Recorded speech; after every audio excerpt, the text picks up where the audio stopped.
So my truth is about feeding as many people as possible and making food accessible. And so local is the emanation of that truth, you know.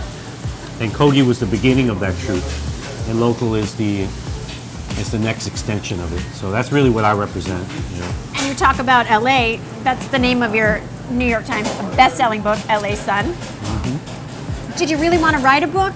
How did that come about? Was it cathartic? I didn't at the beginning, but after the third year of Kogi, you know, people kept asking me a lot. And after the third year, you know, I woke up one day and I finally was ready. You know, so once I was ready, then once I'm ready on something, I go all the way. So then, once I was ready, found my co-authors and we just started writing. So what was your writing process like? Is it similar to your cooking process or your recipe inspiration process? I just felt like I had to tell a story of where my life had led me to that moment, because I had this feeling like my life was going to change dramatically. I wanted to kind of, almost like an album, I wanted to preserve my voice at that time, you know. And so I started writing about my life, and it started getting very deep, and I started to confront and unlock a lot of things that maybe I hadn't talked about before.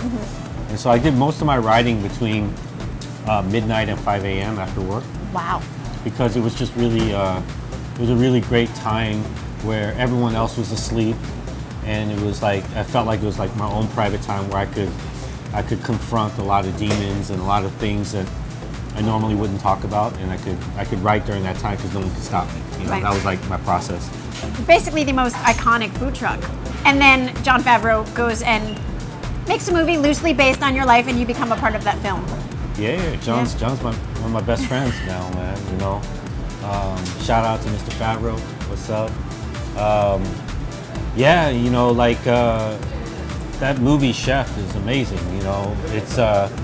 It's really not my life story. It's Jon's script, but it was the union of him and myself when we met. Like, we were very kindred spirits, and we were able to.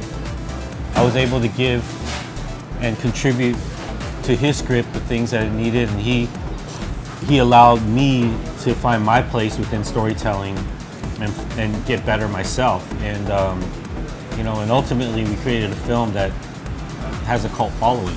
Just like many of his films do, like Swingers and Elf, and many of my restaurants do. So it was kind of meant to be. Like, not only individually did we have our cult followings and our you know, cult endeavors, but together we created something as well that had that as well, you know.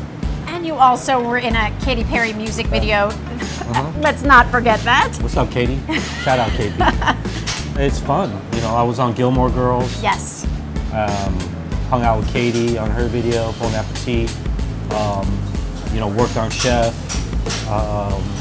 You know, I really love it. You know, because I grew up in LA. I grew up around film and Hollywood my whole life, and then the folks that make film and television, they all support Kogi 100%.